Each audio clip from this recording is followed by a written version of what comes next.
안녕하십니까. 겨우겨우 이 영화를 봤습니다. 한국 독립영화 중에서 아주 신선한 작품이 등장을 했는데요. 막걸리가 알려줄 거야라는 작품입니다. 이 작품은 그 김다민 감독이라고 이제 그 최근작 중에서 살인자 이응난감의 이제 각본 작업에도 참여를 했었던 그런 인물이고요. 어, 이 영화 막걸리가 알려줄 거야로 이제 데뷔하기 전에 단편 작업이라든가 여러 연출부 활동 등을 통해서 활약을 해오신 비교적 젊은 감독이죠. 90년대생 감독 되겠습니다. 이 작품은 이제 한국 독립영화, 그러니까 그 한국역 상업영화에서 어린이나 청소년이 이제 직접적으로 주인공인 영화는 사실 찾아보기가 사실은 어렵죠. 곰곰이 생각을 해보면 이 우리의 그 독립 영화들을 보면 아이가 일종의 그 보통 서구의 영화들 같은 경우에는 아이가 일종의 그 역사를 발견한다라든가 이런 좀 관찰자의 입장을 많이 등장하는데 반해서 한국 영화에서는 좀 현실을 다루고 있는 그런 영화들이 사실 좀 많고 어떻게 보면 그것은 이제 또 한국 영화, 한국 사회 자체가 아이들이 그 닿아 있는 이제 좀 고통스러운 현실들이 꽤 많다라는 반증이기도 하지 않을까라는 생각을 해봅니다. 막걸리가 알려줄 거야가 다루고 있는 소재는 일종의 사교육에 대한 얘기예요. 그러니까 어린이들에게 자연스럽게 가해지는 사교육의 문제를 다루고 있는데 기존 영화들과는 좀 사뭇 다른 시각으로 다루고 있고 애초에 이 영화는 그런 문제 주제가 애초에 의도되었다기보다는 영화를 만들어가는 과정에서 주제랑 만나게 된다라고 하는 게 좀 독특한 이야기입니다. 자, 이 영화의 주인공은 소녀고요. 이제 초등학교 이제 약 한 4, 5학년 정도 된 것 같아요. 정확하게 제가 그 캐치가 안 되어 있습니다만 중 대략 그 정도의 나이인데 되게 신기한 학교를 다니고 있습니다. 약간 풍자적인 제목의 영수과학 초등학교를 다니고 있습니다. 그러니까 한국에서 영어, 수학, 과학 등으로 이루어지는 이제 그런 그걸 중시 여기는 입시를 어린 시절부터 준비하는 그런 세상에 대한 쪽의 풍자라고 말할 수 있을 것 같아요. 그래서 사실 이제 이 영화의 시작 지점은 좀 의미심장합니다. 그러니까 이 아이는 그 계속 일주일을 쳇바퀴 돌듯이 학원을 뭐 수학, 영어, 뭐 미술, 기본 뭐 창의과학에다가 심지어 이 영화의 설정입니다만 나중에 입시에 도움이 된다는 이유로 페르시아어까지 배웁니다. 페르시아어는 이제 현재 이제 그 이란의 말이기도 한데 사실상 이제 영화의 이제 풍자적 요소죠. 만약에 어, 그 언어가 입시에 도움이 된다면 아마 페르시아어도 입시 학원이 될 것이다라고 하는 일종의 풍자적인 요소를 그대로 담고 있습니다. 자, 일단 그래서 이 영화의 그 주인공 소녀는 그 박나은이라고 하는 배우인데요. 11살이 나오네요. 그러면 이제 초등학교 한 5학년 정도 되는 나이겠네요. 그다음에 이 아이의 엄마로는 이제 박효주 배우가 연기하는 혜진이라는 인물이 등장을 합니다. 일단 영화의 질문은 이제 결국 그거예요. 그러니까 이 아이가 이제 사실은 굉장히 그 귀여운 아이인데 굉장히 이제 일종의 멍한 얼굴을 처음에 갖고 있어요. 그러니까 이런 사교육을 계속 뺑뺑이 돌면서 의문을 던지는 거죠. 왜 나는 이걸 배우고 있을까요? 라고 질문을 갖게 됩니다. 그래서 그 질문을 찾아가는 과정이 결국은 영화의 이야기라고 말할 수 있겠습니다. 근데 이 질문에 대해서 엄마도 선생님도 대답을 해주지 못합니다. 왜 내가 계속 사교육 시스템을 뺑뺑뺑뺑 돌면서 이걸 공부를 해야 되는 건지에 대해서 서로 대답을 아무도 대답해주지 못하는 상황이에요. 사실은 이제 그런 거를 갖다가 풀어내는 재미가 상당히 재미있는데 이 영화가 제목이 막걸리가 알려줄 거야지 않습니까?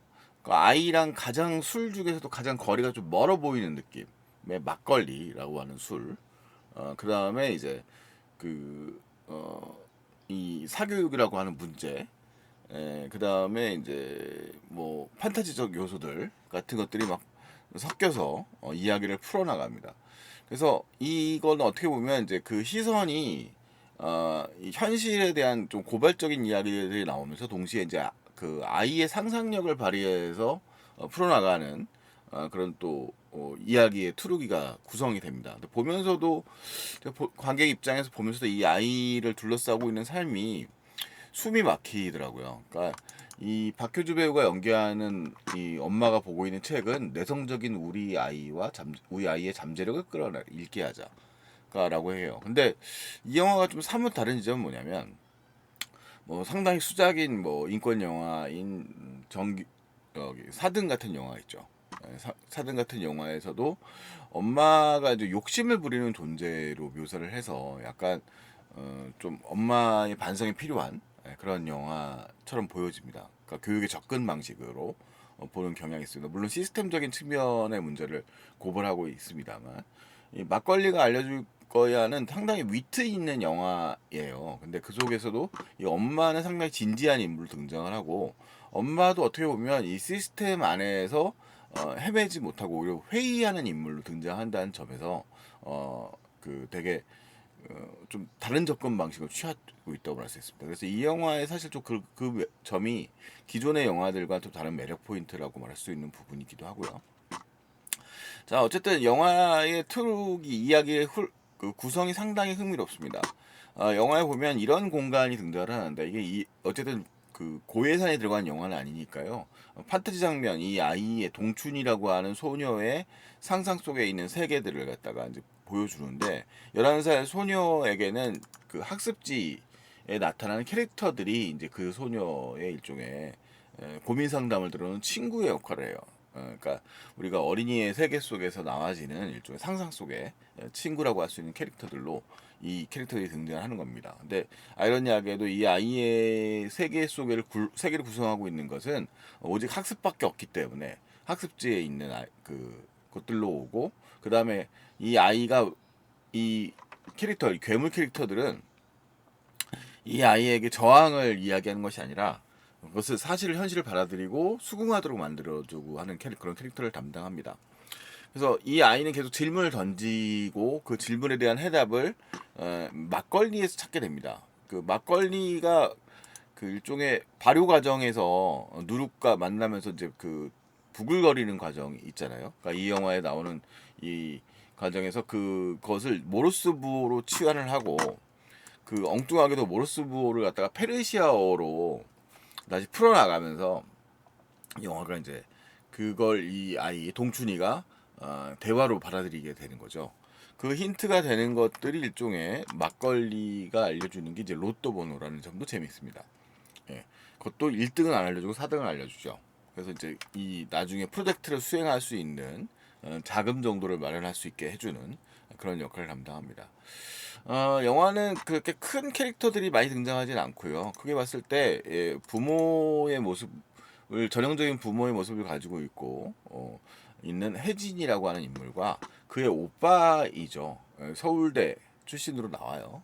서울대 출신이 자연인 삼촌인 영진이라는 인물이 등장해요. 그러니까 TV에도 나와가지고 뭐 도시에서 명성을 하고 뭐 이렇게 살아가는 인데 사실은 이제 영화에서 혜진이 이 영진의 존재를 잊었다가 아마 가족과 연을 좀 끊고 지냈었던 것 같아요. 영진의 이야기들 길게 나오진 않지만 그가 혜진이 영진에게 전해주는 그 사진을 보았을 때는 아마 영진 역시도 가족 정상적인 생활을 하다가 뭔가 번아웃이 되면서 이 엉뚱한 좀 도망자 같은 길을 갖게 되는 인물처럼 보입니다. 그래서 이 사람이 혜진이 전해준 집을 발견한 다음에 그 가장 먼저 태워버리는 건 그의 졸업장이거든요. 그의 삶에서 의미가 없는 학력에 대한 이야기인 거죠. 그래서 이 영진이란 인물은 그 이 두 가지 길을 대비하는 동춘이라고 하는 이 어린이가 어느 쪽이 될 수도 있는 거예요. 혜진이 될 수도 있고요. 혜진은 현실에 수긍하고 그래서 그 현실의 시스템 속에서 어떻게든 간에 동춘이를 잘 키워보려고 하는 그런 의지를 가지고 있는 엄마고 이 영진은 정작 자기는 이제 명문대를 나왔지만 이제 자기 삶에서 결국 회피해버리고 그냥 자유로운 삶을 사는 인물로 등장하죠. 어느 쪽도 정답은 아닙니다. 그래서 동추는 이 혜진도 될 수 있고 영진도 될 수 있는 거죠. 그런 인물로 묘사되고 있습니다. 근데 여기 이 이야기는 결국은 이제 이 영진이 뭔가 교감과 서포트를 줄 것 같은 인물로 등장하기, 그러니까 해답을 주는 인물로 등장하지 않는다는 게 이 영화가 또 흥미로운 지점입니다.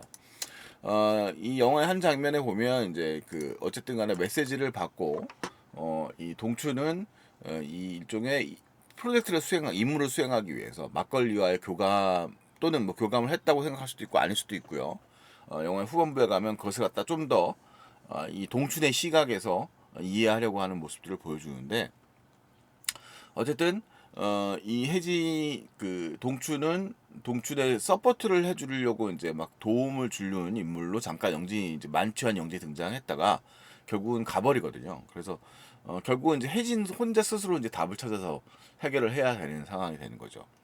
그래서 이 요 그 결국 이 막걸리를 갖다가 어쨌든 만나서 자신의 답을 찾아가는데 그 부분은 이제 약간의 판타지로 향해서 나아간다는 측면이 또 나름대로 또 SF적 요소라고 우리가 비평적인 지점에서 얘기를 하고 있는 부분들이 이제 그런 지점인데 그런 부분들이 또 영화가 흥미롭게 가는 부분입니다. 물론 이 영화를 보고 있으면 뭐 되게 귀엽거든요. 이 친구가 굉장히 박나은 배우가 굉장히 저격 있게 캐릭터예요. 굉장히 순수하게 다가서는 아이로 등장을 하고 그 아이가 어떻게 보면 이제 일종의 그 21세기 서울 오디세이 같이 일종의 로드를 그 후반부 영화의 후반부는 이제 길을 찾아가는 과정이라고 말할 수 있습니다. 그래서 그 메타포가 막걸리가 된다는 지점이 또 흥미롭고요. 메탈 그 막걸리가 부글부글 거리면서 발효되면서 나는 것들이 일종의 모르스 부호로 치환되고 그것을 이제 해석하는 과정을 통해서 메시지로 이해하는 장면들이 상당히 이제 외계 생명체와 연결되는 외계 메시지를 읽어내는 뭐 그런 영화들, 컨택트 같은 영화들을 또 연상시키기도 합니다.